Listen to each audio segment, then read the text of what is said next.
தரமற்ற பொருளை மட்டும் தான் சார் இவங்க கொடுக்குறாங்க. தரமான பொருள் கொடுக்குறாங்கன்னு சொல்லுங்கள். 2 பேரும் வாங்க போவோம், நியாய விலை கடையில் வரிசையில் நிற்போம், வாங்கிட்டு போய் சமைப்போம். உங்கள் வீட்டில் சமைக்க சொல்லுங்கள், என் வீட்டில் சமைக்க சொல்கிறோம், நம்ம யாராவது சாப்பிட்றாங்களான்னு பார்ப்போம். சரி, தரமான பொருள் தனியே முதல்வர் வீட்டில் வாங்க சமைக்க மாட்டேங்கிறாங்க.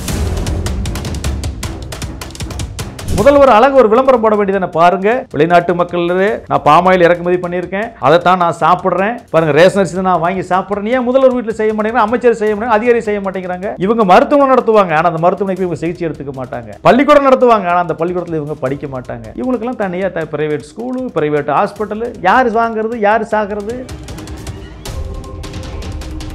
அப்போ இந்த 42,000 கோடி ஒதுக்குறாங்கன்னா இதை பிரித்து விவசாயிகளுக்கு பணமாக கொடுத்துருங்க. எங்களுக்கு தேவையான பொருளை, தரமான பொருளை சரியாக சேவை செய்வது கொடுத்து நாங்கள் தேர்ந்தெடுத்துக்கிறோம். நீங்கள் ஏன் இந்த டிராக்டரை வாங்கு, இந்த உரத்தை வாங்கு, இந்த விதையை வாங்கு, எதுக்காக நீங்கள் இதை பரிந்துரைக்கிறீங்க? எதுக்கு கொண்டு எங்க மேலே திணிக்கிறீங்க? அரசியல்வாதிகளும் அமைச்சர் பெருமக்களும் அதிகாரிகளும் இதில் ஊழல் நடக்குது.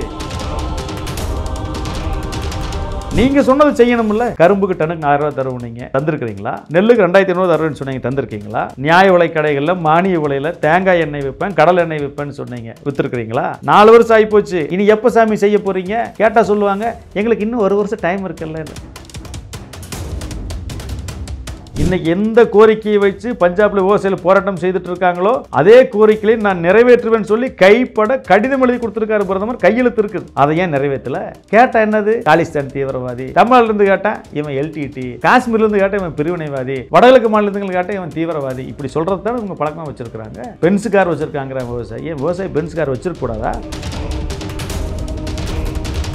தேவை அதிகரித்ததன் காரணமாகத்தானே வெளிநாட்டிலிருந்து இறக்குமதி அப்படிங்கிறது ஒன்று நடக்குது. நல்ல கேள்வி. உள்நாட்டில் இருக்கிறத கொள்முதல் பண்ணிட்டு தான் நீங்க வெளிநாட்டுக்கு போகணும். உள்நாட்டு விவசாயத்தை நீங்க என்ன கொள்முதல் பண்ணியிருக்கிறீங்க? இந்தியாவில் விளைவிக்கிற செலவை விட அதிக செலவு கொடுத்து அதிக விலை கொடுத்து வெளிநாட்டில் வாங்குறீங்க. ஏன் உள்நாட்டில் நீ அதை வாங்க மாட்டேங்கிற? குண்டர் சட்டத்தில் கைது செய்யப்பட்டவர்கள் யாருமே விவசாயிகள் கிடையாது. ஏவா வேலு அவர்கள் சட்டமன்றத்தில் பேசியிருக்கிறார். ஏவா வேலுன்னு பேர் வச்சிருக்கீங்க, அவர் மாபெரும் உலகமாக பொய்யர் வேலுன்னு பேர் வச்சாருன்னா சரியா இருக்கு. ஒரு கடிதமாவது விவசாயிட்டிருந்து வாங்கி இந்த விவசாயி சம்மதிக்கிறார் நிலம் எடுக்கிறதுக்கு அப்படின்னு ஏதாச்சும் ஒரு கடிதத்தை காமிக்க முடிச்சுதா? நாங்க 11 கிராமத்திலையும் கடிதம் வாங்கி தர்றோம். ஒரு பதவி ராஜினாமா பண்ண தயாரா?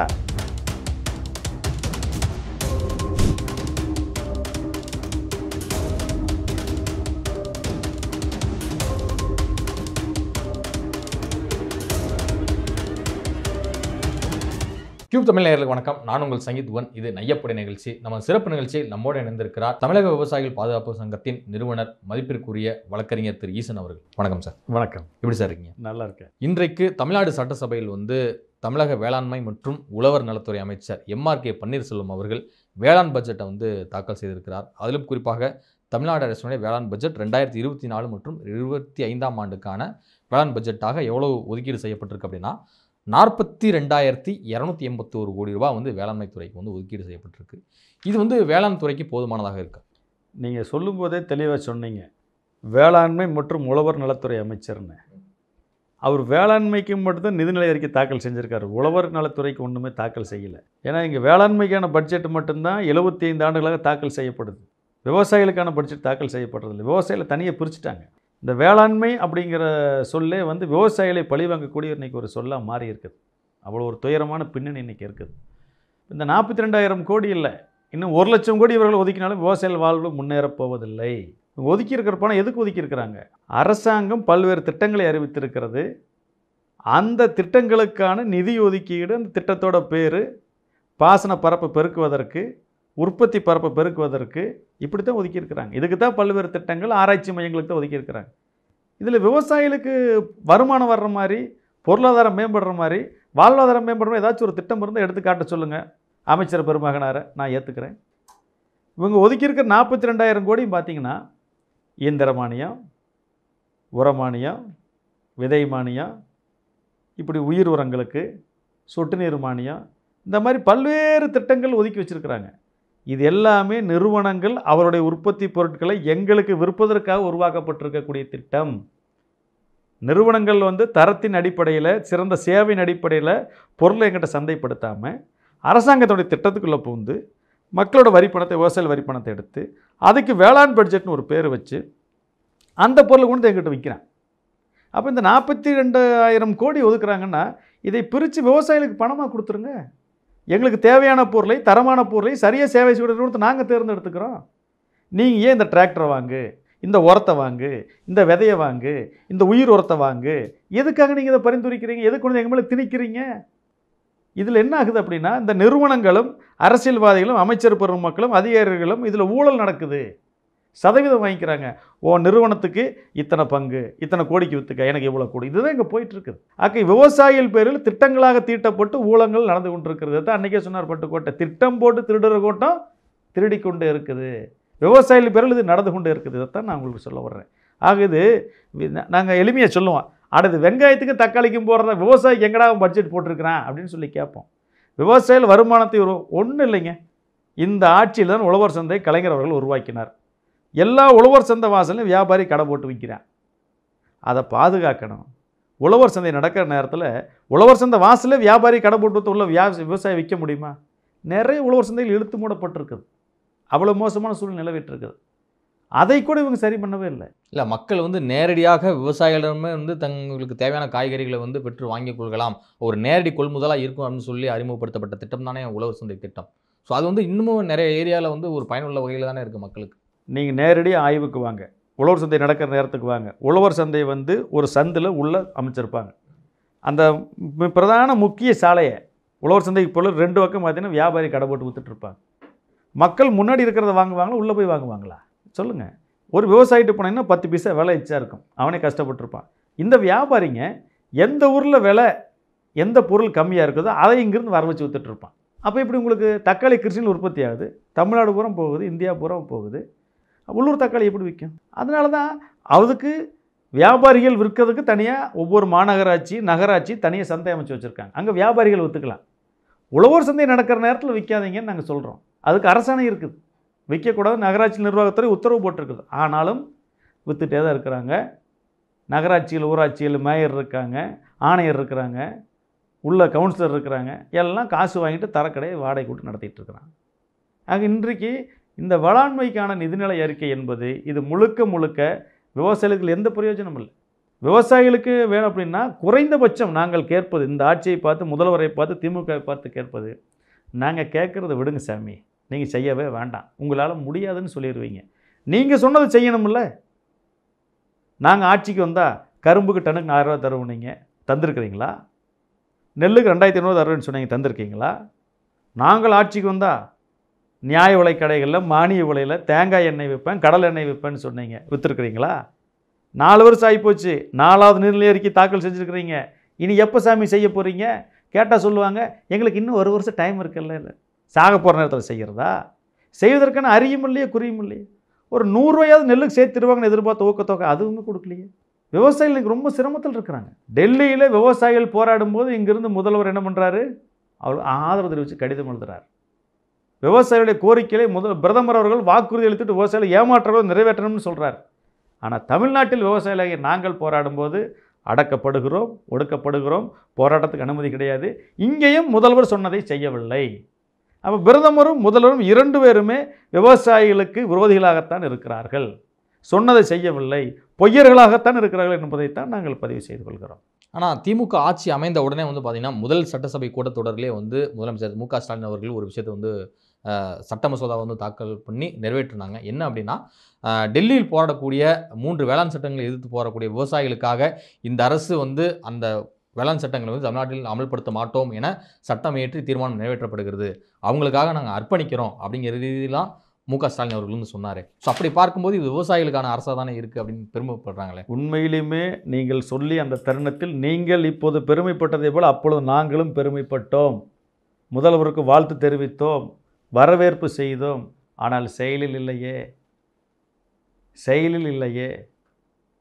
4 வருஷமாகி போச்சே, சொன்னதை செய்யலையே. எவ்வளோ கஷ்டம்.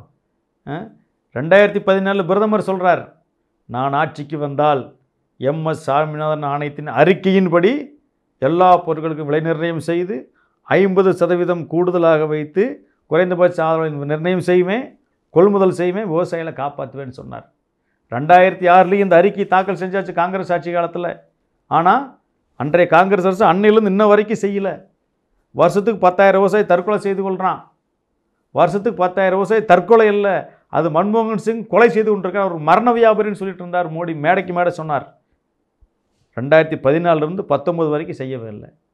19 சொல்கிறார், நாங்கள் விவசாய வருமானத்தை 2 மடங்காக உயர்த்த போகிறோம். எம்எஸ் சாமிநாதன் ஆணையின் அறிக்கையின்படி 1.5 மடங்கு தான் கொடுக்குறதா இருக்குது. நான் 2 மடங்கு நான் உயர்த்த போகிறேன் அப்படின்னு சொல்லி விவசாய சங்கங்கள் ரொம்ப மகிழ்ச்சியோடு பார்த்தாங்க, சந்தோஷமாக பார்த்தாங்க. 2 தேர்தலையும் வாக்குகளை வாரி குவிச்சாங்க. பிரதமரானார். உத்தரப்பிரதேசம், மத்திய பிரதேசம், ராஜஸ்தான், பஞ்சாப், ஹரியானா வாக்குகள் அள்ளி பிரதமருக்கு அவ்வளோ பெருவாரிய வாக்குகளில் வட இந்தியாவில் ஜெயிக்கிறது காரணம் விவசாயிகள் தான். ஆனால் கொண்டது என்னது? விவசாயிகள் விரோத சட்டங்கள்.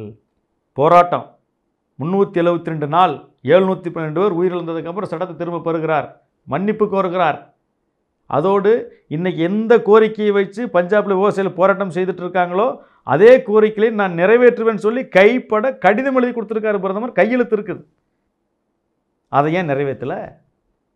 அப்போது நீங்கள் நிறைவேற்ற மாட்டீங்க, அரசியலுக்காக விவசாயிகளை பயன்படுத்திக்குவீங்க. தேர்தல் நேரத்தில் கேட்குறாங்கன்னு கோவப்படுறீங்க. கேட்டால் என்னது? காலிஸ்தான் தீவிரவாதி. தமிழ்நாட்டிலேருந்து கேட்டால் இவன் எல்டிடி, காஷ்மீர்லேருந்து கேட்டால் இவன் பிரிவினைவாதி, வடகிழக்கு மாநிலங்கள் கேட்டால் இவன் தீவிரவாதி. இப்படி சொல்கிறது தானே இவங்க பழக்கமாக வச்சுருக்குறாங்க. பென்ஸு கார் வச்சுருக்காங்கிற விவசாயி. ஏன் விவசாயி பென்ஸ் கார் வச்சுருக்கூடாதா? பிச்சை எடுத்துகிட்டு கோமணத்தை கட்டிட்டு இவங்க வீட்டு வாசலுக்கு வந்திருக்கோன்னு எதிர்பார்க்குறாங்களா? இவங்க சொன்னதில் கூட உண்மை கிடையாது. அது சாதாரண ஒரு ஃபோர்ஸ் ஜீப்பு. அந்த ஃபோர்ஸ் ஜீப்பில் நம்ம ஊரில் நம்மளாம் சின்ன வயசில் சைக்கிள் ஆல்ட்ரு பண்ணுவோம், யமகா வாங்கி முறுக்கிட்டு ஆல்ட்ரு பண்ணிவிட்டு நம்மளை அப்படியே டர்ரு புருன்னு ஓட்டிகிட்டு இருப்போம்.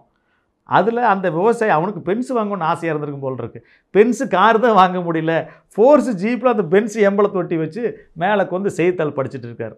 அந்த புகைப்படத்தை எடுத்து போட்டு அப்படியே இந்த பென்ஸு சிம்பிளை மட்டும் ரவுண்ட் பண்ணி பென்ஸு காரில் விவசாயிகள், இவங்கெல்லாம் கைக்கூலி, காங்கிரஸ் கைக்கூலிங்கிறான். எங்களை பொறுத்த வரைக்கும் காங்கிரஸ் எங்களை 60 ஆண்டுகளாக சுரண்டியது, இவர்கள் 15 ஆண்டுகளாக சுரண்டி கொண்டிருக்கிறார்கள். காங்கிரஸ் கொடுங்கோலர்கள், இவர் மிகப்பெரிய கொடுங்கோலர்கள். எங்களுக்கு எந்த அரசியல் கட்சியும் இந்தியாவில் விவசாய நலனுக்கான கொள்கையே கிடையாது. தேர்தல் நேரத்தில் எங்களை வாக்கு வங்கியாக பயன்படுத்துகிறார்கள், தேர்தல் முடிஞ்சதுக்கப்புறம் எங்களை பழிவாங்குகிறார்கள். இதை தான் செஞ்சிட்ருக்கிறாங்க. மத்திய அரசோ மாநில அரசோ இதெல்லாம் வேறுபாடே கிடையாது. அந்த கட்சி இந்த கட்சி எதுவும் வேறுபாடே கிடையாது. இவர்கள் எல்லாருமே விவசாயிகள். விவசாயிகள் தான் இவங்க எல்லாரும். எம்எல்ஏ எம்பி எல்லாம் 80% யார்? விவசாயிகள். ஐஏஎஸ் ஐபிஎஸ் 80% யார்? விவசாயிகள். நீதிபதிகள் 80% யார்? விவசாயிகள். ஆனால் இந்த விவசாய விட்டு பிள்ளைகள் எல்லாம் முடிவெடுக்க வேண்டிய இடத்துல போய் நின்று இந்த விவசாய சமூகத்துக்கு சேவை செய்கிறத விட்டுப்பட்டு என்ன பண்ணுற? விவசாயிகளை பழி வாங்கி கொண்டு இருக்கிறான். இந்தியா முழுவதும் 140 கோடி மக்களுக்கு உணவளிச்சிட்ருக்கிறோம். இந்திய வேளாண்மையில தற்சார்பு நாடு. உலக நாடுகள் இன்றைக்கி நம்மளை பார்த்துட்டு இருக்குது. நாம் உணவு ஏற்றுமதி பண்ணுறோன்னு சொல்கிறோம். அது எவ்வளோ பெரிய பொய் தெரியுமா? இப்படி வீரவசனம் மேடைக்கு மேடை பேசுகிறாங்களே. அரிசியிலே கோதுமையில் மட்டும்தான் நம்ம தற்சார்பாக இருக்கிறோம். பருப்பு வகையில் 70% ஆப்பிரிக்க நாடுகளிலிருந்து இறக்குமதி. எண்ணெய் வித்துக்கள் 72%, பாமாயில் இந்தோனேசியா மலேசியாவில் வந்து இறக்குமதி. அதெல்லாம் உணவுப் பொருள் இல்லையா? பருப்பு உணவுப் பொருள் இல்லையா? பயிர் வகை அதிகரித்ததன் காரணமாகத்தானே வெளிநாட்டிலிருந்து இறக்குமதி அப்படிங்கிறது வந்து நடக்குது. நல்ல கேள்வி. இப்போ உள்நாட்டில் இருக்கிறத கொள்முதல் பண்ணிட்டு தான் நீங்கள் வெளிநாட்டுக்கு போகணும். உள்நாட்டு விவசாயத்தை நீங்கள் என்ன கொள்முதல் பண்ணியிருக்கிறீங்க? உள்நாட்டு விவசாயிக்கு என்ன விலை கொடுத்துருக்குறீங்க? இந்தியாவில் விளைவிக்கிற செலவை விட அதிக செலவு கொடுத்து அதிக விலை கொடுத்து வெளிநாட்டில் வாங்குறீங்க. ஏன் உள்நாட்டிலையும் அதை வாங்க மாட்டேங்கிற? இப்போ நம்ம தமிழ்நாட்டில் ஒவ்வொரு மாதமும் 2 கோடி லிட்டர் பாமாயில் அரசாங்கம் மானிய விலையில் நியாய விலை கடைகளில் கொடுக்குது. 2 கோடி ரேஷன் கார்டு, 2 கோடி லிட்டர் பாமாயில். வருஷத்துக்கு 24 கோடி லிட்டர் பாமாயில். 1 லிட்டர் பாமாயில் சராசரி 100 ரூபாய்க்கு வாங்குறாங்க. 25 ரூபாய்க்கு தான் ரேஷன் கடையில் கொடுக்குறாங்க. 75 ரூபா மானியம். நீங்களும் நானும் மக்களும் கட்டுற வரிப்பணம். பாமாயில் என்ன அவ்வளோ நம்ம நல்லெண்ணெயை விட, கடல் எண்ணெயை விட, தேங்காய் எண்ணெயை விட தரமான எண்ணெயா? உலகத்திலேயே உணவு எண்ணெயில் கடைசி இடத்துல இருக்குது. அவ்வளவு மோசமான எண்ணெய். இன்றைக்கி இதய அடைப்பு, மாரடைப்பு வந்து செத்துட்டு இருக்கான மக்கள். அது காரணம் என்ன? இந்த பாமாயில் தான். வெளிநாட்டு பாமாயில் தான். வெளிநாட்டு சாராயத்தை கொடுத்து தமிழ்நாட்டை காலி பண்ணுறான். வெளிநாட்டு பாமாயிலை கொடுத்து காலி பண்ணுறான். இந்த மக்கள் நோயாளிகளாக ஆக்குகிறார்கள், மருத்துவமனைக்கு வாடிக்கையாளர்களாக மாற்றுகிறார்கள். நாம் அதை எல்லாமே தெரியாமல் சாப்பிட்டுக்கிட்டே இருக்கிறோம். இன்றைக்கி யாராச்சும் சொல்கிறேன், இப்போ உங்கள் வீட்டில் பாமாயில் போய் வாங்கி சமைச்சிருக்கீங்களா? டிபார்ட்மெண்ட் ஸ்டோரில் போய் பார்த்து எங்காச்சும் பாமாயில் விற்பனைக்கு வச்சுருக்காங்களா? மளிகை கடையில் போய் எங்காச்சும் பாமாயில் விற்பனைக்கு வச்சுருக்காங்களா? மக்களே வாங்காத பாமாயில் எதுக்கு இவங்க ரேஷன் கடையில் கொடுத்துட்ருக்குறேன்? ஒவ்வொரு மாதமும் சராசரியாக அந்த 1.5 கோடி லிட்டர் பாமாயில் என்பதுன்னா கள்ளச்சந்தையில் வெளியே விற்கப்படுது. இந்த கையேந்தி பவனு, ஹோட்டலு, எல்லா ஹோட்டலையும் அதை வாங்கி சமைச்சிட்ருக்குறேன். 100 ரூபாய்க்கு கிடைக்க வேண்டியது 75 ரூபாய்க்கு கிடைக்குது. 25 ரூபா மிச்சம் இல்லையா? அதைத்தான் நம்ம சாப்பிட்டுட்ருக்குறோம். இன்றைக்கி பேக்கரி ஐட்டமும் எதில் தயாரிக்கிறாங்க? பாமாயில் தான் தயாரிக்கிறாங்க. அப்போ இவங்க ஒரு லிட்டருக்கு 75 ரூபாய்ங்கிற மேனிக்கு பார்த்து ஒரு வருஷத்துக்கு 1800 கோடி ரூபாய் வெளிநாட்டு வியாபாரிக்கு மானியமே போகுது. மலேசியாவில், இந்தோனேசியாவில் விவசாயிகள் வந்து பாமாயில் தோட்டம் வச்சுக்கல, பெரிய பெரிய நிறுவனங்கள் தான் வச்சுருக்குது. உள்நாட்டில் இருக்கிற தேங்காய் எண்ணெய் உற்பத்தி பத்தலைங்கிறீங்க, நிலக்கடலை எண்ணெய் உற்பத்தி பத்தலைங்கிறீங்க. இதுக்கான மானியத்தை கொடுத்தா இவன் வந்து உற்பத்தி பண்ணுவானா பண்ண மாட்டானா? பண்ணுவாங்கல்ல. நாங்கள் குறைஞ்சபட்சம் என்ன தெரியுமா சொன்னோம்? ஒரு 25% தேங்காய் எண்ணெய், ஒரு 25% கடலை எண்ணெய்க்கு கொடுங்க, 50% பாமாயிலே வச்சுக்கோங்க அப்படின்னு சொன்னோம். அது விருப்ப தேர்வா, அது மக்கள் விருப்ப தேர்வாக இருக்கட்டும், உள்நாட்டு எண்ணெயை கொடுங்க அப்படின்னு சொன்னோம். அதுக்கு கூட இந்த அரசு செவி சாய்க்க மாட்டேங்குது. கடந்த 4 நாளாக கடுமையான போராட்டம். அமைதியாக ஆரவழியில் 100 பேர் தாங்க போராட போகிறோம். 1000 பேர், லட்சம் பேர்லாம் இல்லை, 100 பேர் போராட போகிறதுக்கு போராட்டத்தில் போய் நின்னதையும் உடனே காவல்துறை கைது பண்ணி கொண்டு போயிருக்கு. நாங்கள் எதாவது தலைமைச் செயலகத்தில் போய் நின்னோமா, சாலை மறியல் பண்ணோமா, தடுத்தோமா? எதுவுமே இல்லை. கொடியை பிடிச்சிட்டு, பேனரை பிடிச்சிட்டு, ஃப்ளக்ஸை பிடிச்சிட்டு போகிறோம். அதுக்கு இந்த அரசு அனுமதிக்க மாட்டாங்க. ஆனால் டெல்லியில் நடத்துகிற போராட்டத்துக்கு ஆதரவு, தீர்மானம் எல்லாமே நடக்குது. சொன்னது தானே கேட்குறோம். நீங்கள் சொன்னீங்க 2021 தேர்தல் அறிக்கையில் 66வது கோரிக்கை சொன்னீங்களா, அதை கேட்குறோமே. கரும்புக்கு சொன்னீங்களே கேட்குறோமே, நெல்லுக்கு சொன்னீங்களே கேட்குறோமே, ஏன் செய்யலை? ஆக தொடர்ச்சியாக தமிழ்நாடு அரசு என்பது இந்த வேலையைத்தான், இவர்களும் விவசாயிகள் விரோத வேலையைத்தான் செய்து கொண்டிருக்கார்கள். இதில் பிரதமர் மோடி அவர்கள் இதுக்கு மேலே, இது சாதாரணமாக ஆள் கிடையாது. அவர் வில்மர் இன்டர்நேஷனல் ஒரு கம்பெனி இருக்குது, உலகத்திலேயே அதிக அளவு நிலம் வச்சிருக்கிற company. 8,30,000 acre, 1 acre 2 acre 1000 acre 2000 ஏக்கர்ல மக்களே, 8,30,000 ஏக்கர் உலகத்தில் ஒரு கம்பெனி வச்சுருக்குது. அந்த கம்பெனிக்கு பேர் வில்மர் இன்டர்நேஷனல். அவை பூரா பாமாயில் தோப்பு தான் வச்சுருக்கிறேன். நம்ம ஊரில் ஊட்டியில், கொடைக்கானலில் மக்கள் தேயிலை எஸ்டேட் வச்சுருக்காங்க இல்லையா, அந்த மாதிரி இந்தோனேஷியாவில், மலேசியாவில், பிலிப்பைன்ஸில், தாய்லாந்தில் இப்போ பாமாயில் எஸ்டேட் வச்சுருக்கேன். அந்த கம்பெனியை நம்ம அன்னார் அதானி இருக்கார் இல்லையா, நம்ம நாட்டோட செல்வ சீமான் பெருவணிகர், அவர் போய் என்ன பண்ணுறாரு, 50% ஷேரை வாங்கிக்கிறார், பங்குகளை வாங்கிட்டு அதானி வில்மர் இன்டர்நேஷனல் பேரை மாற்றியாச்சு. உலகத்திலேயே மிகப்பெரிய பாமல் இறக்குமதியாளர் யார்? இந்தியா. ஒட்டுமொத்த உணவு எண்ணெயில் நம்ம 72% எங்கேருந்து இறக்குமதி பண்ணுறோம்? இந்தோனேசியா, மலேசியாவிலேருந்து பாமல் இறக்குமதி பண்ணுறோம். அப்போ உணவு சந்தை யார் கைக்கு போயிடுச்சு? அதானி கைக்கு போயிடுச்சு. ஆனாலும் லாபம் கம்மியாக இருக்குது, நிறையா விற்க முடியும்னு ரொம்ப வருத்தப்படுறாரு. உடனே ஐயா பிரதமர் மோடி என்ன பண்ணுறாரு, பாமாயில் மீதான இறக்குமதி 44% இருந்துச்சு, 32% மாற்றி விட்டார். 12% வரியை குறைச்சிட்டாரு. வரியை குறைக்கிறதுக்கு முன்னாடி பார்த்தீங்கன்னா தேங்காய் எண்ணெய்க்கும் பாமாயிலுக்குமான விலை லிட்டர் 5 ரூபா தான் வித்தியாசம் இருந்துச்சு. வரியை குறைச்சதுக்கப்புறம் பாமாயிலோட லிட்டர் விலை 80 ரூபாய் போச்சு, தேங்காய் எண்ணெய் விலை 120 ரூபாய் போச்சு. ரெண்டுக்கு 40 ரூபா வித்தியாசம் ஆகிப்போச்சு. 40 ரூபா வித்தியாசம் ஆனது என்ன ஆகிப்போச்சு? இந்த இண்டஸ்ட்ரியல் யூசர்ஸ்ன்னு சொல்லக்கூடிய சோப்பு தயாரிக்கிறவங்க, பிஸ்கட் தயாரிக்கிறவங்க கூட அப்படியே இந்த பக்கம் வந்துட்டாங்க. தேங்காய் எண்ணெய் கேட்பாரே இல்லை. பாமாயில் இறக்குமதி அதிகமாயிருச்சு. அப்போது தன்னுடைய ஒரு உத்தரவின் மூலமாக ஒட்டுமொத்தமாக தனது நண்பர் அதானிக்கு இந்தியாவில் இருக்கிற எல்லாரையும் வாடிக்கையாளரை மாற்றி கொடுத்துட்டாரு மோடி. வெளிநாட்டில் இருந்து இறக்குமதி பண்ணுற எண்ணெய் வகைகள் பாமாயில் மட்டும் இருக்குது, சூரியகாந்தி எண்ணெய் இருக்குது, சோயாபீன் எண்ணெய் இருக்குது, பாமாயில் இருக்குது. பாமாயிலுக்கு மட்டும்தானே வரியை குறைச்சிருக்கிறீங்க, ஏன் சோயாபீனுக்கு குறைக்கல, ஏன் சூரியகாந்தி எண்ணெய்க்கு குறைக்கல? அப்போ இது உள்நோக்கம் கொண்டதா இல்லையா? தன்னுடைய நண்பர் அதானி வணிகத்தை பெருக்குவதற்காக பிரதமர் மோடி ஒரே உத்தரவு போட்டு 1,10,00,000 தென்னை விவசாயிகளை, எண்ணெய் வித்து விவசாயிகளை காலி செஞ்சதோடு இல்லாமல் இன்றைக்கி ஒட்டுமொத்த இந்திய மக்களையும் நோயாளியாக்கி கொண்டிருக்கார். இந்த வேலை செஞ்சுருக்காரா இல்லையா? வரியாவது உயர்த்துங்கன்னு சொன்னோம், அதுவும் கேட்கவே இல்லையே. ஆக பிரதமர் பேசலாம், மைக்கை பிடிக்கலாம், முழங்கலாம், முதல்வர் சட்டசபையில் பேசலாம், முழங்கலாம், பட்ஜெட்டை தொடங்கிறதுக்கு முன்னாடி திருக்குறளை சொல்லலாம், விவசாயிகளை வாழ்த்தலாம். ஆனால் இவங்கள் விவசாயிகளை புகழ்வதால் தான் நாங்கள் கடுமையான சந்தேகம் கொள்கிறோம். இவங்க எங்கள் புகழ்வதை ஒழிப்பதற்காகத்தான் என்பதை நாங்கள் தீர்மானமாக இருக்கிறோம். இவர்களெல்லாம் விவசாய நலனுக்காக இல்லை, நாட்டு மக்கள் நலனுக்காக இல்லை. இவர்கள் யார் நலனுக்காக வேலை செய்கிறா? அதானி ஆகாதுன்னு முதல்வர் சொல்கிறாரு. அவங்க கட்சிக்காரங்க கூட சும்மா ட்வீட்டாக போட்டுட்ருக்குறாங்களே, அறிக்கையாக எழுதுகிறாங்களே. அதானியோட இறக்குமதி பாமாயில் எதுக்கு இவங்க தமிழ்நாட்டில் விற்றுட்ருக்குறாங்க? இந்தியாவில் எந்த மாநிலமே நியாய விலை கடைகளில் மானிய விலையில் பாமாயில் விற்கிற திட்டமே இல்லை, தமிழ்நாட்டில் மட்டும் இருக்குது. அப்போ என்ன காரணம்? இல்லை, பாமாயில் வந்து இப்போ ரேஷன் கடைகள் விற்பதனால தென்னை விவசாயிகளுக்கு என்ன பிரச்சனை? இப்போது நீங்கள் 2 கோடி லிட்டர் பாமாயில் இங்கே விற்கிது, கடைகள், வணிக நிறுவனங்கள் பூரா அதை வாங்கி பயன்படுத்துகிறாங்க. இந்த எண்ணெய் இல்லாட்டி எந்த எண்ணெய் வாங்குவாங்க? நிலக்கடலை எண்ணெய் வாங்குவாங்க, தேங்காய் எண்ணெய் வாங்குவாங்க. அப்போ இதுக்கு விலை கொடுமா கூடாதா? இல்லை, எனக்கு தெரிஞ்சு ஒரு 10-12 வருடங்களுக்கு முன்பு எல்லாருமே வந்து நிலக்கடலை எண்ணெய், நல்லெண்ணெய் இது மாதிரி தான் பயன்படுத்திட்டு இருந்தாங்க. இப்போ கடைகள் பூரா எதை பயன்படுத்துது? வணிக நிறுவனங்கள் பூரா பாமாயிலுக்கு போயிடுச்சு இல்லையா? அப்போ சந்தை இழந்திருக்குதில்ல, உள்நாட்டு எண்ணெய் வித்துக்கள் தங்கள் சந்தை இழந்திருக்குதில்ல, சந்தை பறிக்கப்பட்டிருக்குதில்ல. இப்போ பறிக்கப்பட்டும் போது அப்போ உங்களுக்கு தேவை குறைஞ்சி போச்சு இல்லை? அரசு வந்து இப்படி எடுத்துக்குது அப்படிங்கிற ஒரு பார்வையில் வந்து சிலர் வந்து சொல்லிட்டு இருக்காங்களே, என்ன அப்படின்னா உற்பத்தி விகிதம் வந்து இங்கே கொஞ்சம் குறைஞ்சிருச்சு அப்படிங்கிறது சொல்கிறாங்களே, அந்த உற்பத்தியை பெருக்குவதற்கு என்ன வழி? உற்பத்தியை பெருப்பதற்கு அதுக்கான கட்டுப்படியான விலையை கொடுக்கணும், ஊக்கத்தொகை கொடுக்கணும், கொடுத்தா தானே பெருகும். இறக்கும்போது அந்நிய செலாவணி கடுமையாக வீழ்ச்சி அடையுது, நம்ம நாட்டோட பண மதிப்பு வீழ்ச்சி அடையுது. இம்போர்ட் பண்ணும்போது, இறக்குமதி பண்ணும்போது, உள்நாட்டில் அதை ஊக்கப்படுத்தும் போது எங்க 1800 கோடி ரூபா வருஷமான பணம் வெளியே போகிறது. ஒரு 1000 கோடியாவது தமிழ்நாட்டுக்குள்ளே சுத்த வேண்டாமா? நம்ம வரி பணத்தை எடுத்து மானியம் கொடுக்கலாமா? அந்த பொருளை இறக்குமதி பண்ணுறதுக்கு அனுமதி கொடுங்க, விற்கிறதுக்கு அனுமதி கொடுங்க, தப்பு இல்லை. ஆனால் அதுக்கு மானியம் கொடுக்கலாமா? ஒரு லிட்டருக்கு 75 ரூபா மானியம் கொடுக்கலாமா? தமிழ்நாட்டில் மட்டும்தானே இது நடக்குது. இந்தியாவில் வேறு ஏதாச்சும் ஒரு மாநிலத்தில் பாமாயில் மானிய விலையில் ஞாபக கடையில் விற்கிறாங்களா? தேங்காய் எண்ணெய், கடலை எண்ணெய், கடுகு எதுவுமே விற்கிறது இல்லை. ஆனால் இவங்க விற்கிறதுனால என்ன ஆகுது? இன்றைக்கி உள்நாட்டு சந்தை முழுக்க எண்ணெய் வித்துக்களை சந்தை வீழ்த்தப்பட்டிருக்கிறது. இது மிகப்பெரிய அநியாயம், மிகப்பெரிய துரோகம், கொஞ்சம் நஞ்சம் இல்லை. விவசாயிகள் பார்வையில் நீங்கள் பார்க்குறீங்க.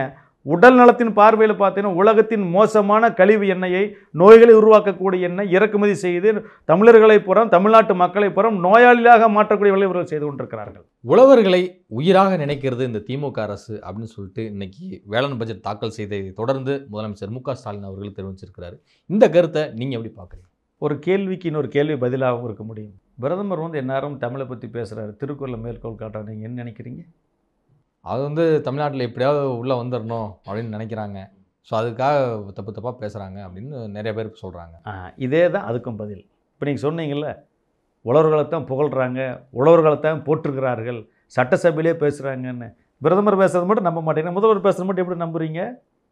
அவர் லெவலுக்கு பேசுகிறார், இவர் லெவலுக்கு பேசுகிறாரு. ஆனால் 7000 கோடி ரூபாய் விவசாயிகளுக்கான கடன் தள்ளுபடியை செய்தது திமுக அரசு அப்படின்னு சொல்லிட்டு இன்ன வரைக்கும் ஒரு மார்த்தட்டி சொல்லிட்டு இருக்காங்களே. என்னங்க 7000 கோடி ரூபாய் விவசாய கடன் தள்ளுபடி செய்தது திமுக அரசு 2006 அப்படின்னு சொல்லிட்டு இன்னும் சொல்லிட்டு இருக்காங்க. எங்களை கடனாளி ஆக்கியது யார்? யாருடைய கொள்கை எங்களை கடனாளி ஆக்கியது? எங்களை இந்த நாட்டு மக்களுக்காக உணவு உற்பத்தி பண்ண சொன்னீங்க, திட்டங்களை வகுத்து கொடுத்தீங்க, நாங்கள் உணவு உற்பத்தி பண்ணுமே, எங்களுக்கு ஒரு சரியான விலையை கொடுத்தா நாங்கள் ஏன் கடனாளி ஆகிறோம்?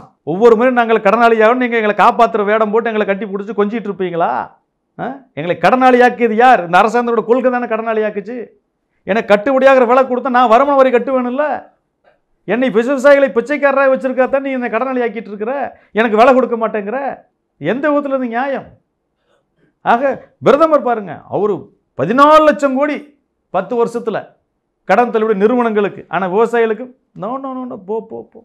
என்ன ஒரு அநியாயம்! வருஷம் 6000 ரூபாய் நாங்கள் தர்றோம் அப்படின்னு சொல்லிட்டு அவங்க ஒரு பக்கம் பெருமை பேசிக்கிறாங்களே. வருஷம் 6000 ரூபாய் வச்சு ஏதாச்சும் ஒரு விவசாயி வாழ்க்கை முன்னேறி இருக்குதா அப்படிங்கிறதாச்சும் ஒரு ஆதாரம் இருந்தால் காட்டுங்க சாமி. நாங்கள்லாம் கம்முன்னு கோமணத்தை கட்டிட்டு மோடி வரக்காண்டியே போய்க்கிறோம். நாட்டுக்குள்ள நாங்களாம் சங்கமே நடத்தலை, சத்தமே பேச மாட்டோம். எங்கே ஒரு 6000 ரூபாயில் வாழ்க்கை முன்னேறுமா? 6000 ரூபாயில் ஒரு குடும்பத்தோட வாழ்க்கை முன்னேறுமா? சொல்லுங்கள் பார்ப்போம். ஆக இந்த விவசாயிகளுக்கு இந்த பிச்சை போடுற விலையெல்லாம் வேண்டாம். நாங்கள் உற்பத்தி செய்கிற பொருளுக்கு உரிய விலையை கொடுங்கள். இந்த விதை கேட்டால் என்ன தெரியுமா சொல்கிறாங்க? காலிஸ்தான் தீவிரவாதி. ஐயோ அண்ணாமலை அண்ணன் சொல்கிறாங்க. என்ன சொல்கிறாங்கன்னா, விவசாயிகள் சொல்கிற கோரிக்கை நிறைவேற்றினா வருஷத்துக்கு 40 லட்சம் கோடி செலவாகும். இந்தியாவோட பட்ஜெட்டே 45 லட்சம் கோடி தான். வெறும் 5 லட்சம் கோடி வச்சுட்டு நம்ம என்ன பண்ண முடியும்? வாய்ப்பு இல்லை. விவசாயிகளை மதிக்கிறோம், போற்றுகிறோம், ஆனால் இதை செய்ய முடியாதப்பா அப்படிங்கிறாங்க. இவ்வளோ தான் உங்களோட பார்வை இருக்குது. ஆனால் உண்மை நிலை என்னென்னு கேட்டிங்கன்னா, அரசாங்கம் 111 ரூபா 60 பைசா கொப்பரை தேங்காய்க்கு வச்சிருக்குது. அரசாங்கத்தோட மண்டிலே கொண்டு போய் விற்கிறோம். மார்க்கெட்டிங் கமிட்டின்னு சொல்லுவாங்க. அதையே 70 ரூபா 80 ரூபாய்க்கு தான் போகுது. அரசாங்கத்தோட விலையை அரசாங்கத்தோட சந்தையிலே எங்களுக்கு கிடைக்கலையே, அப்புறம் எப்படி கிடைக்கும்? விவசாயிகள் பாதிக்கப்படுறாங்க, விலை இல்லை, வீழ்ச்சி அடைகிறாங்க. இந்த விலை நிர்ணயம் அரசாங்கமே கொடுக்குது. அது எங்களுக்கு உச்சபட்ச சில்லறை விலையில் இல்லை, மேக்ஸிமம் ரீட்டைல் ப்ரைஸ் கிடையாது. என்னது? குறைந்தபட்ச ஆதார விலை. அந்த குறைந்தபட்ச ஆதார விலைக்கு அரசு சந்தையிலே விற்கல. அப்போ என்ன பண்ணணும்? மார்க்கெட் இன்டர்வென்ஷன் ஸ்கீம்னு ஒன்று இருக்குதுல்ல. அப்போ எவ்வளோ கம்மியாக விற்றுருக்க? அரசாங்க விலையை விட 30 ரூபா கம்மியாக விற்றுருக்கு. அந்த 30 ரூபா எனக்கு கொடுக்கணுமில்ல, அதுவும் கொடுக்கறதில்ல. கேட்டால் கொடுக்கறதுக்கு பணம் இல்லை, நிதி இல்லை அப்படின்னு சொல்கிறீங்க. அதுக்காகத்தான் விவசாயிகள் மாற்றுத் தீர்வு முன்வைக்கிறோம். என்னென்னா, அரசு செய்திருக்கக்கூடிய அந்த விலை நிர்ணயம், உணவுப் பொருட்கான விலை நிர்ணயத்தை விட குறைந்த விலைக்கு விற்பதையும் வாங்குவதையும் தடை செய்து ஒரு சட்டத்தை இயற்றி கொடுத்துருங்க. திட்டமாக இருக்கக்கூடிய இந்த எம்எஸ்பி ஸ்கீமுக்கு ஒரு சட்டத்தை போட்டு பாதுகாப்பு கொடுங்கன்னு கேட்குறோம். இப்போ அரசாங்கம் இருக்குது, தக்காளி எவ்வளோ 10 ரூபாய்க்கு கீழே வாங்குவது விற்பது குற்றம்னு சொல்லிவிட்டு நீங்கள் போய் வாங்குவீங்களா? நான் விற்பனா? வேலை முடிஞ்சு வச்சு இல்லை. அரசாங்கம் இதுக்கு நிதி செலவு பண்ண வேண்டியது இருக்கா? 40 லட்சம் கோடி செலவு பண்ண வேண்டியது இருக்கா? கிடையாது தானே. இதைத்தாங்க கேட்குறோம். மிக எளிமையாக செய்ய முடியும். அரசு நிர்ணயிக்கிறத விட பெட்ரோல் விலை யாராச்சும் குறைச்சி வைக்க முடியுமா? அரசாங்கம் எத்தனைக்கு விலை நிர்ணயம் பண்ணிது, அதை விட குறைச்சி யாராவது இருக்கிறாங்களா? ஏன் காய்கறிக்கு மட்டும் நீ பண்ணுற? கேட்டால் மக்களுக்கு வாங்கும் சக்தி இல்லை, மக்கள் ஏழ்மையில் இருக்கிறார்கள், உணவு பஞ்சம் வந்துடும் சொல்கிறேன். மக்களுக்கு நீ நியாய விலை கிளையில் வாங்கி குறைவான விலையில் கொடு. தக்காளி 100 ரூபாய்க்கு வந்ததையும் போய் மத்திய பிரதேசத்தில் வாங்கிட்டு 60 ரூபாய்க்கு கொடுத்தீங்கல்ல. அரிசி விலை ஏறி போச்சுன்னு பிரதமர் பாரத் ரைஸை அறிமுகப்படுத்தினார்ல. சப்பாத்தி மாவு விலை ஏறி போச்சுன்னு சப்பாத்தி மாவு கிலோ 25 ரூபாய்க்கு பிரதமர் கொடுத்தாருல்ல. அப்போ பாரத் ஆட்டான் சப்பாத்தி மாவு கொடுக்குறீங்க, பாரத் ரைஸ்ன்னு கொடுக்குறீங்க. வெங்காயம் கிலோ 100 ரூபாய்க்கு வந்துச்சுன்னு வெங்காயத்தை போய் கொள்முதல் பண்ணிட்டு வந்து பாரத் ஆனியன் சொல்லி வெங்காயம் கிலோ 25 ரூபாய்க்கு கொடுத்தீங்க. அந்த மாதிரி மக்களுக்கு விவசாயிட்டிருந்து வாங்கி மானிய விலையில் கொடுங்க சார். நாங்கள் வேண்டாம்னு சொல்லி அது நல்லது தானே. விவசாயிகளுக்கு கட்டுப்படியாகிற விலையை கொடுங்க, அதுக்கு சட்ட பாதுகாப்பு கொடுங்க. உங்களுக்கு மக்களுக்கு கொடுக்குறதுக்கு புரியுமா மானிய விலையில் மக்களுக்கு வாங்கி கொடுங்க. இப்போ பாண்டிச்சேரியில் நியாய விலை கடைகள், ரேஷன் கடை கிடையாது, காசு நிறைய அக்கௌண்ட்டில் போட்டுறாங்க. அந்த மாதிரி உங்களுக்கு வர வேண்டிய காசு நேரம் அக்கௌண்ட்டில் போட்டு நீங்கள் உங்களுக்கு வேணுங்கிற பொருளை வாங்கிக்கிங்களா வாங்க மாட்டீங்களா? வாங்கிக்குவீங்க. அத்தியாவசிய பொருட்கள்ங்கிறது அவசியமான ஒன்று, போய் வாங்கித்தானே ஆகணும். நீங்கள் அரசாங்கம் உங்களுக்கு கொடுக்குற அரிசி நீங்கள் சமைச்சு சாப்பிட்ற மாதிரி இருக்கா? பருப்பு உங்களுக்கு வந்து சேருதா? எண்ணெய் உங்களுக்கு வந்து சேருதா? ஆனால் காசு உங்களுக்கு வந்து சேர்ந்துருமில்ல. நீங்கள் வேணுங்கிற தரமான பொருளை வாங்கிக்க முடியுமில்ல. ஏன் அரசு இதை செய்ய மாட்டேங்குது? இவங்க எதாக இருந்தாலும் வாங்கணும், எதாக இருந்தாலும் விற்கணும். வாங்குறப்ப ஒரு கமிஷன், விற்கிறப்ப ஒரு கமிஷன். இவனுக்கு கமிஷன்லேயே வாழ்ந்து பழகிட்டானுங்க. இவனுக்கு திருந்த மாட்டானுங்க, இப்படித்தான் வச்சுருப்பானுங்க. இல்லை, நீங்கள் சொல்கிறத பார்த்தா ரேஷன் கடையே இருக்கக்கூடாது, நுகர்வோர் வழங்கல் துறையே இருக்கக்கூடாது அப்படிங்கிற ரீதியில் சொல்கிற மாதிரி. ஐயா, அது தரமாக இருந்தால் ஏன் கேள்வி கேட்க போகிறோம்? நீங்கள் ரேஷன் கடையை தரப்படுத்துங்க, தரமான அரிசி கொடுக்க சொல்லுங்கள், தரமான உணவு வகைகள் அங்கே கொடுக்க சொல்லுங்கள். யாராச்சும் வேண்டாம்னு சொல்லுவாங்களா? 75 வருஷமாக உங்களால் தரமான உணவுப் பொருட்களை வழங்க முடியாத ஒரு துறை இன்னும் வச்சுருக்கணுமா கேட்குறேன் நான். ஆனால் மக்கள் இன்னும் க்யூவில் நின்று வாங்கக்கூடிய மக்கள் இருக்க தானே செய்கிறாங்க சார். க்யூவில் நின்று தான் வாங்கித்தான் ஆகணும். அந்தளவுக்கு மக்கள் சூழ்நிலை இருக்குல்ல. தரமான பொருள் கொடுத்து ஏன் மக்கள் போய் அந்த அரிசியை கொண்டு போய் ஆட்டுக்கும் மாட்டுக்கும் கோழி தீவனத்துக்கும் போட்டுட்ருக்குறாங்க சொல்லுங்கள்? ஏன் அந்த நல்ல தரமான எண்ணெய் இருந்தால் மக்களே அதை கொண்டு போய் வெளியே விற்கிறாங்க? அவங்களே சமைப்பாங்கள்ல, ஏன் சமைக்க மாட்டேங்கிறாங்க? இப்போ தரமற்ற பொருளை மட்டும்தான் சார் இவங்க கொடுக்குறாங்க. தரமான பொருள் கொடுக்குறாங்கன்னு சொல்லுங்கள். 2 பேரும் வாங்க போவோம், நியாய விலை கடையில் வரிசையில் நிற்போம், வாங்கிட்டு போய் சமைப்போம். உங்கள் வீட்டில் சமைக்க சொல்லுங்கள், என் வீட்டில் சமைக்க சொல்கிறோம், நம்ம யாராவது சாப்பிட்றாங்களான்னு பார்ப்போம். சரி, தரமான பொருள் தனியாக முதல்வர் வீட்டில் வாங்க மாட்டி சமைக்க மாட்டேங்கிறாங்க. முதல்வர் அழகு ஒரு விளம்பரம் போட வேண்டியதானே. பாருங்கள், வெளிநாட்டு மக்கள் நான் பாமாயில் இறக்குமதி பண்ணியிருக்கேன், அதைத்தான் நான் சாப்பிட்றேன், பாருங்கள் ரேஷன் அரிசி தான் நான் வாங்கி சாப்பிட்றேன். ஏன் முதல்வர் வீட்டில் செய்ய மாட்டேங்கிறாங்க? அமைச்சர் செய்ய மாட்டேங்க, அதிகாரி செய்ய மாட்டேங்கிறாங்க. இவங்க மருத்துவமனை நடத்துவாங்க, ஆனால் அந்த மருத்துவமனைக்கு இவங்க சிகிச்சை எடுத்துக்க மாட்டாங்க. பள்ளிக்கூடம் நடத்துவாங்க, ஆனால் அந்த பள்ளிக்கூடத்தில் இவங்க படிக்க மாட்டாங்க. இவங்களுக்கெல்லாம் தனியாக ப்ரைவேட் ஸ்கூலு, ப்ரைவேட் ஹாஸ்பிட்டலு, யார் வாங்கிறது, யார் சாகிறது? ஆக முழுக்க முழுக்க இவர்கள் மோசடியாளர்களாக இருந்து கொண்டிருக்கிறார்கள். இந்த ஊழல்வாதிகள் 1000 ரூபாய் கொடுத்து ஓட்டு வாங்கிடலாம், கோட்டர் பிரியாணிக்கு கோழிக்கும் ஓட்டு வாங்கிடலாங்கிற அடிப்படையில் இவர்கள் இருப்பதனால்தான் சொன்னதை செய்ய மாட்டேங்கிறான். அது இன்றைக்கி மிகப்பெரிய சிக்கலாக இருக்குது.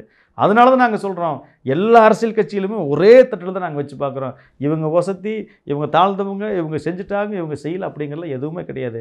காங்கிரஸ் ஆகட்டும், பாரதிய ஜனதாவாகட்டும், திமுக ஆகட்டும், AIADMK இவர்கள் எல்லாருமே ஒரே குட்டையில் ஊர்ன மட்டைகள், விவசாயிகள் விரோத மட்டைகள். அவ்வளோதான் எங்களோட வேலை. குண்டர் சட்டத்தில் கைது செய்யப்பட்டவர்கள் யாருமே விவசாயிகள் கிடையாது. ஒரு 2 கிராம மக்கள் மட்டுமே தான் அங்கே மேல்மா சிப்காட்டை எதிர்த்து போராடிட்டு இருக்காங்க அப்படிங்கிற ரீதியில் பொதுப்பணி மற்றும் நெடுஞ்சாலைத்துறை அமைச்சர் ஏவா வேலு அவர்கள் சட்டமன்றத்தில் பேசியிருக்கிறார். அவருடைய கருத்தை எவ்வாறு கருதுறீங்க? ஏவா வேலுன்னு பேர் வச்சுருக்கீங்க, அவர் மாபெரும் உலகமாக பொய்யர் வேலுன்னு பேர் வச்சாருன்னா சரியாக இருக்கும். 11 கிராமங்களில் நிலமெடுப்பு செய்கிறாங்க, 2 கிராம மக்கள் தான் போராடுறாங்கன்னு சொல்கிறாங்க. அப்போ மீதி 9 கிராம மக்கள் சம்மத பத்திரம் கொடுத்துருக்காங்களா? ஏன் இருந்து அவர் எடுத்து காட்டட்டுமே, காட்டலாமில்ல.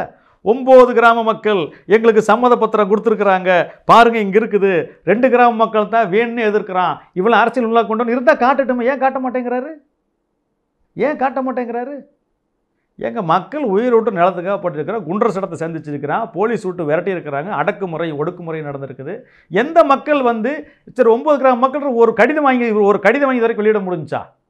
ஒரு கடிதமாவது விவசாயிட்டிருந்து வாங்கி இந்த விவசாயி சம்மதிக்கிறார் நிலம் எடுக்கிறதுக்கு அப்படின்னு ஏதாச்சும் ஒரு கடிதத்தை காமிக்க முடிஞ்சுதா? நாங்கள் 11 கிராமத்துலேயும் கடிதம் வாங்கி தர்றோம். இவர் என்ன செய்கிறார்? இவர் பதவி ராஜினாமா பண்ண தயாரா? நேருக்கு நேர் மேடை ஓட்ட இவரோட விவாதிக்க தயாரா?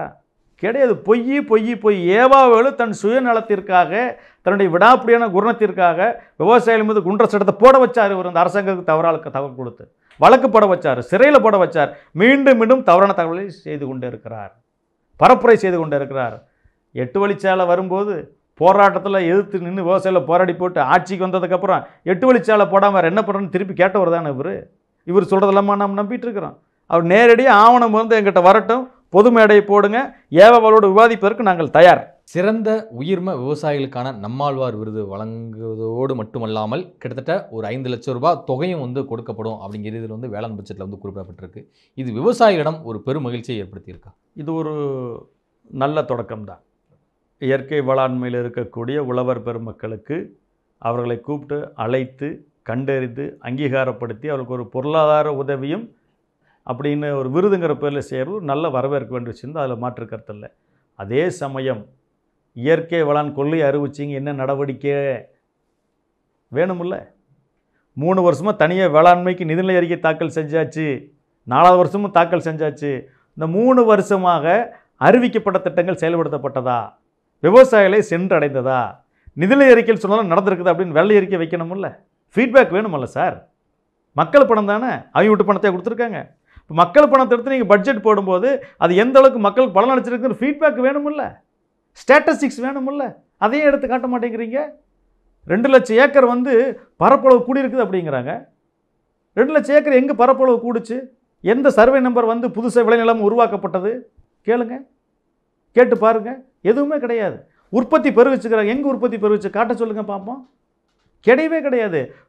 தவறான தகவல்கள், காசு அரசாங்கத்தினுடைய பணத்தை, மக்கள் வரி பணத்தை திட்டம் போட்டு இந்த மாதிரி பொய்யான தகவல்களை சட்டமன்றத்துக்கு நாட்டு மக்களுக்கு தெரிவித்தவர்கள் திருடிக்கொண்டே இருக்கிறார்கள். இதுதான் உண்மை. எந்த விவசாயம் செய்கிறதில்ல, விவசாய வீட்டு பிள்ளையும் விவசாயம் செய்கிறதுக்கு தயாரில்லை. விவசாயத்தை ஒடுக்கப்படுறான், விவசாயம் தாழ்த்தப்பட்டு கொண்டு இருக்கிறான். வருங்காலத்தில் விவசாயம் மிகப்பெரிய சீரழிவுக்கு ஆளாகிறான். விவசாய வீட்டுக்கு பொண்ணு கொடுக்கறதில்ல. சொந்த குடும்பத்துக்குள்ளேயே அண்ணன் தம்பி இருந்தால் விவசாயம் செய்கிற அண்ணன் தம்பி யாரும் மதிப்பார் கிடையாது. அவனுக்கு அங்கே சுயமரியாதை கிடையாது. சொந்த ஊருக்குள்ளே விவசாயம் செய்யணும்னு சுயமரியாதை இல்லை. சொந்த சமூகத்தில் பெண்ணே கொடுக்கறதில்ல. யாருங்க விவசாயம் செஞ்சுட்டு இருக்கிறா? எங்கே பரப்பளவு பெருகுச்சு? கம்பெனிக்காரன் சார், கார்பரேட்டுக்காரன் பூரா என்ன பண்ணுறான்? வர்ற காசை கருப்பு பணத்தை பூரா நிலத்தை வாங்கி குவிக்கிறான், போரை போடுறான், பணம் இருக்குது. உடனே 2 லட்ச ரூபா, 3 லட்ச ரூபா, 4 லட்ச ரூபா கொடுத்து ஒரு இலவச மின்சார இணைப்பை வாங்குறான். உடனே அதுக்கு தென்னை மரத்தை வைக்கிறான், கணக்கு காட்டுறான். விளையாத நிலத்தை நான் நீங்கள் 1 கோடி ரூபா சம்பாரிச்சு, 2 கோடி ரூபா சம்பாரிச்சுன்னு சொல்லி போட்டு கருப்பு பணத்தை விவசாய வருமானம் காட்டி பொய் கணக்கில் இன்றைக்கி நடந்துட்டு இருக்குது சார். இன்றைக்கி எல்லா உயர் அதிகாரிகளும் பெருநிறுவனங்களும் தங்களுடைய வருமானத்தில் கருப்பு பணத்தை வெள்ளையாக மாற்றுவதற்கு விவசாயத்தை பயன்படுத்தி கொண்டிருக்கிறார்கள். நீங்கள் விவசாய நஷ்டத்தில் ஒரு உண்மையை செஞ்சால் தெரியும். ஆனால் இந்த பெரிய முதலாளிக, அரசு அதிகாரிக, அரசியல்வாதியோட வருமான வரி கணக்கு எடுத்து பாருங்கள். விவசாயம் அத்தனை கோடி லாபத்தில் போயிட்டுருக்கு, இத்தனை கோடி லாபம் சம்பாரிச்சிருக்கிறேன் அப்படின்னு சொல்லிட்டு தன் கருப்பு பணத்தை வெள்ளையாக மாற்றிட்டு இருப்பான். நீங்கள் வருமான வரித்துறையில் இருக்கக்கூடிய வருமான வரி கட்டுறவங்களோட அறிக்கை எடுத்து பார்த்து விவசாய வருமானத்தை கணக்கு போட்டிங்கன்னா அரசாங்கம் இப்போ எங்களுக்கு கொடுக்கணுன்றத விட 10 மடங்கு சம்பாரிச்சிருக்கிறதா கணக்கு காமிச்சிட்டு இருக்கிறேன். ஆக இதெல்லாம் போலியான கணக்கு, பொய்யான கணக்கு. ஆவணங்களை உருவாக்கி கருப்பு பணத்தை வெள்ளையாக மாற்றி கொண்டிருக்கிறார்கள். அந்த அடிப்படையில் தான் பரப்பளவு உயர்ந்துருச்சு, உற்பத்தி பெருகிருச்சுன்னு தொடர்ச்சியாக பொய்யை சொல்லி கொண்டிருக்கிறார்கள். அதெல்லாம் உண்மையே கிடையாது. வெள்ளை அறிக்கை வெளியிட்ட வண்டவாளம் தண்டவாளம் ஏறிடும். முழுக்க இவர்கள் 75 ஆண்டுகளாக விவசாயிகளை அடிமையாக வைத்துக் கொண்டிருக்கிறார்கள். விவசாயிகளை அரசியல் அடிமையாக வைத்துக் கொண்டிருக்கிறார்கள்.